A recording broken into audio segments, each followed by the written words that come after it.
Bonjour à tous. Bon, aujourd'hui je m'en vais visiter donc une usine qui fait des couvertures de spa et qui fait aussi des repose-têtes. Voilà, donc bon, c'est pas très loin, c'est sur Fauchagne, il y en a pas mal de gens qui connaissent. J'avais déjà visité cette usine plusieurs fois.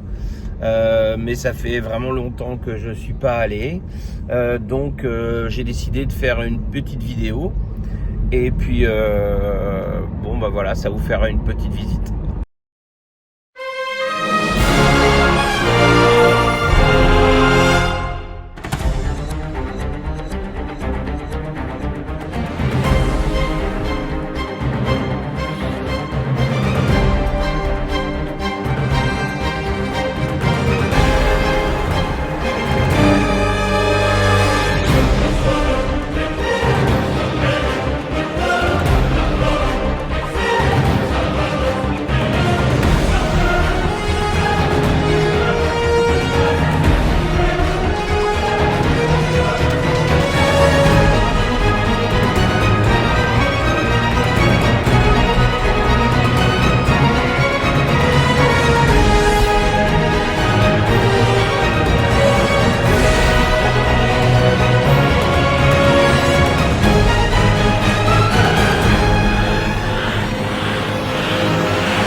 Bon, je suis dans l'usine là qui fait, ils font en fait des repose-têtes, donc des petits coussins, et ils font aussi les couvertures.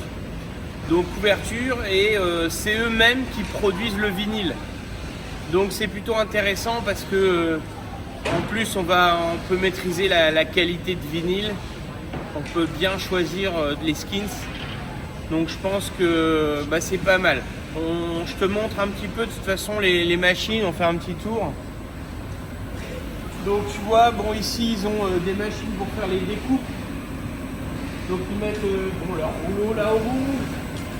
Ça leur permet de faire la découpe. Après il y a des machines là-bas qui permettent de couper d'autres épaisseurs.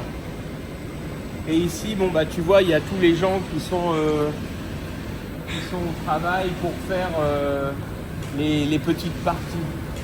Et je pense qu'on va aller voir un petit peu aussi la dame qui fait les coutures, tout ça. Petit à petit, on va avancer, on va faire des petits films pour pouvoir rabouter tout ça et te montrer. Ouais, là je m'arrête 2 minutes, je vois l'arrière de couverture ici, tu vois. De moi, de ce que je connais en couverture, là je suis pas trop mal aussi. Et ici il y a pas mal de logos sur les couvertures et d'échantillons. Je vais essayer d'avoir plein d'échantillons pour pouvoir t'envoyer un DHL, tu vois. Voilà. Bon, il y a pas mal de... Bon, c'est vrai qu'il y a pas mal d'épaisseurs différentes et je trouve même de qualités différentes. Donc tu vois, ici c'est un Blue Lagoon, Aquasport. Bon, il y a pas mal de monde qui fait ici, hein. Ok. Là je te montre vite fait, c'est une couturière là. Donc je pense qu'elle a une action bien précise à faire sur les bandes de couture. La nana elle vient de m'expliquer un petit peu que là il y a un truc de plus en plus populaire et au Canada apparemment. C'est un tissu waterproof pour les couvertures. Bon, je pense que ça tu connais, c'est évident. Moi je me suis arrêté. J'ai vu ça que moi je suis pas expert là-dedans, mais bon, tu vois, je trouve ça intéressant. Alors tu me diras si toi ça t'intéresse ou pas, ou si tu restes sur le vinyle. Après tu peux aussi avoir quelques skins pour essayer, ou tu vois. Donc tu me diras ce que tu veux. En fait, tu vois là, c'est le gars qui fait l'assemblage entre les deux couches, c'est-à-dire vinyle et tissu, ou vinyle et couche PVC, tu vois. Et donc petit à petit, step by step, Les mecs, ils font les assemblages jusqu'à obtenir le skins complet. Et puis, donc parfois, ils font les couvertures un peu plus loin dans le fond, là, en fait. Hein. Il y a une chaîne de prod, là, en fait. Donc là, je suis dans la partie où ils vont emballer les couvertures dans un film plastique. Et ensuite, ils les intègrent dans les vinyles, dans les skins, pour en faire la couverture définitive. Et ici, voilà, ils emballent les couvertures, pareil, dans un plastique de protection. Et ensuite, ils emballent la couverture dans un plastique définitif pour les livraisons. Je tourne la caméra de l'autre côté. Donc là, je fais le tour d'une couverture pour te montrer. Bon, elle n'est pas tout à fait finie. Ils n'ont pas regardé les petits détails, mais c'est pas grave. Je pense qu'on va s'en sortir. Donc, moi, la qualité de vinyle, tu vois, ici, elle est bien, là. Tu vois, elle est épaisse, ça, c'est pas mal. Les coutures sont bien. Là, il y a la petite poignée qui est pas mal. Là, par exemple, bon, ils ont mis la marque. C'est plutôt un imprimé, tu vois, c'est pas une... Voilà, je te le montre, je sais pas si on voit bien. J'arrive pas bien à voir sur la caméra, tu vois, comment ils ont fait ici pour la marque. Bon, là, il n'y a pas encore les petits clips au bout. Mais bon, ça montre... Alors, tu vois, ils viennent vérifier un petit peu les fins de couture. Parce que tu vois, là, les machines, elles n'ont pas coupé encore ça. Mais ils vont couper toutes les petits débords de couture. Là, on a la petite languette là qui vient finir pour pas laisser passer l'air froid. Donc on va vérifier un petit peu par rapport aux mesures que tu m'as données ici. Après, je vais leur demander l'épaisseur ici et l'épaisseur ici par rapport à ce que tu m'as donné. Tu m'as pas donné la hauteur de languette, tu vois, mais c'est pas grave. Écoute, je vais prendre une languette à peu près de 12 cm, je vais prendre. Ah, ça me paraît beaucoup, 12 cm. Je vais prendre 10 cm. On va revoir ça ensemble. Hein, mais tu vois, je trouve que cette couverture, elle est bien. Avec ce vinyle, il est bien. On partirait sur une base comme ça. Je vais demander un chiffrage sur ça, en fait. Et dans les mesures que tu m'as demandé. Je te montre ici le packing. Je vais te montrer les dimensions. Je vais te dire les dimensions. Donc c'est un acheteur américain, une grosse marque, je te le dirai. Mais tu vois, tout est emballé par gros cartons comme ça. Donc on va copier un peu le modèle. Hein, puis ce sera assez facile de savoir combien on peut en mettre, etc.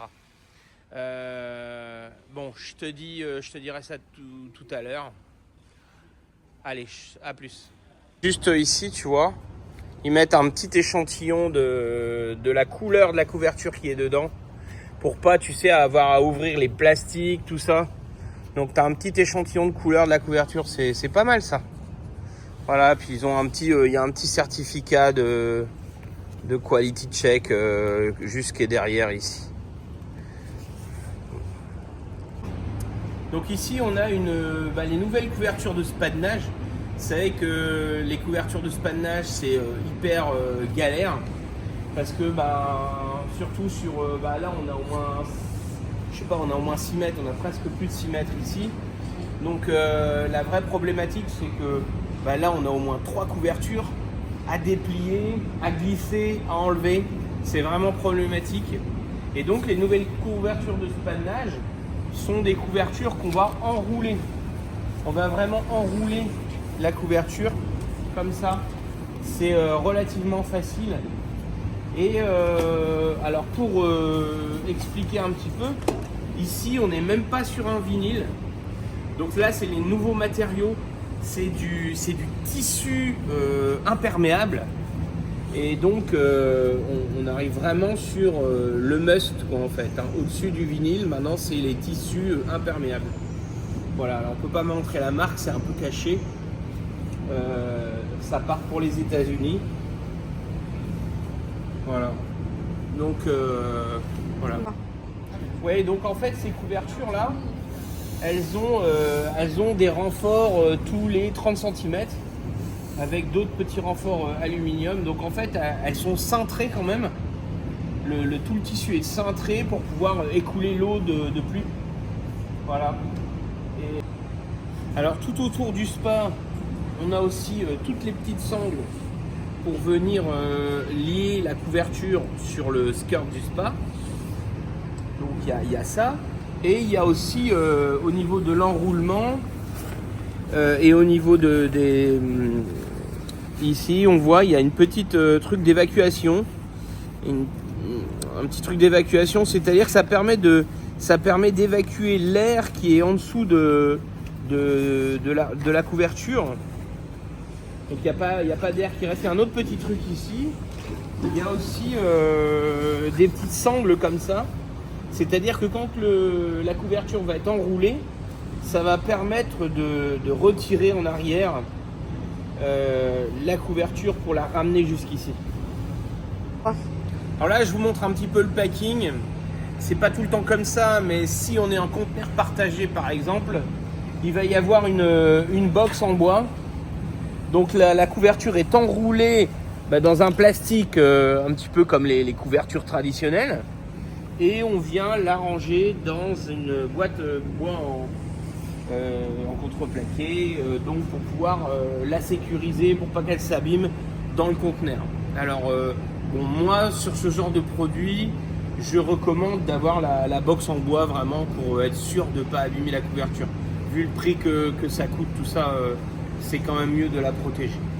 Alors là, je vais vous montrer un produit qui est tout à fait nouveau. Donc en fait, vous avez deux grosses pattes qui sont sur les côtés comme ça, qui sont fixées. Alors on est ici dans un local vraiment pour, on va dire R&D, pour développer des produits. Donc là, c'est vraiment un lève-couverture automatique. Donc là, on a une petite télécommande, mais qui est une télécommande de R&D, c'est-à-dire pour faire les tests. Mais normalement, on aura une petite télécommande qui est fixée directement ici sur les habillages, hein, qui est vraiment plaquée, un peu comme la commande Balboa, sauf qu'elle est fixée ici. Et donc là, ça va vraiment pouvoir lever directement votre couverture, voilà, à hauteur. Donc ça monte, moi je l'ai vu monter jusqu'à 1m60 voire plus là. Je vous montre ici sur la télécommande de développement, ça va assez haut. Je crois que ça va jusqu'à 2 mètres. Et donc là, ça vous évite vraiment de peiner pour replier votre couverture. Voilà. Vous voyez, on est à 2 mètres. De plier votre couverture, de la lever quand on est tout seul et que bon, et c'est vrai qu'une couverture c'est assez lourd. Bah voilà, on a vraiment quelque chose pour vraiment aider. Donc c'est un lifter, c'est comme les lève-couvertures manuelles, mais automatique. Voilà. Donc c'est un nouveau produit électrique et moi je trouve ça vachement bien. Voilà. Donc je vous montre vite fait comment c'est fait. Il y a des pattes support là en dessous, voyez, et il y en a aussi ici au-dessus. Voilà, ce qui maintient la couverture donc à peu près horizontale. Et voilà, ça vous permet de monter la couverture donc à l'horizontale jusqu'à 2 mètres et la redescendre sur votre spa. Donc là, je suis dans un workshop où ils font vraiment, ils font les repose-têtes de spa, ils font les couvertures de spa et aussi tout ce qui est habillage. Donc je vous fais un petit tour. Je vais essayer de tourner la caméra. Hop. Je vous fais un petit tour du workshop. Bon, bah c'est tout simplement comme des menuisiers, hein. C'est comme un artisan tout simplement. Moi c'est pas de l'industrie, hein, c'est de l'artisanat, mais c'est quand même une grosse usine ici, puisque ils fournissent quand même la plupart des usines chinoises. Il y a des trucs vachement beaux. Moi j'aime bien le bois. Et ici, par exemple, ils ont un truc imitation bois là. Oh bah c'est beau, il n'y a pas à dire. Hein. Après il y a des coloris. Il y a tout type de marbrures, de trucs différents. Ça dépend des commandes. Il y a tout type de largeur de panneaux. Vous voyez là, c'est en relief un peu. Il y a de la marbrure. Et là, c'est les panneaux larges. Ça dépend en fait. Ça dépend de la demande client, quoi, en fait. Hein. Là, on a tout ce qui est corner, vous voyez. Donc, il y a un peu de tout, quoi. C'est là-bas, ils font là, pareil, des corners qui sont en préparation. Là, c'est des escaliers. Bon, bah voilà, c'est on va dire que c'est un gros artisan, mais c'est bien, hein, c'est bien, ça, je vois que ça bosse bien, c'est propre. Et donc, bon, bah c'est... alors, soit ça envoie dans les usines, soit ça envoie dans les gens qui font de l'accessoire. Donc, nous, en France, on va dire chez Bouspa, Ville de Spa, enfin, tous ceux qui vendent de l'accessoire, pièces détachées de spa. Et puis, bah, ça vend aussi dans l'importateur, c'est-à-dire les grosses maisons qui vendent des marques de spa, qui achètent en Chine et qui regroupent des accessoires dans leurs conteneurs et qui vendent en direct bah, aux clients ou qui vendent à d'autres plus petits détaillants, on va dire. Bon, bah voilà, écoutez, je fais une petite visite comme ça. Bah, je trouve cette usine pas mal. Ouais, pas mal. Et donc, bon, on va voir si on peut travailler avec eux. Et puis, leur passer des commandes pour nos clients. Allez, à bientôt.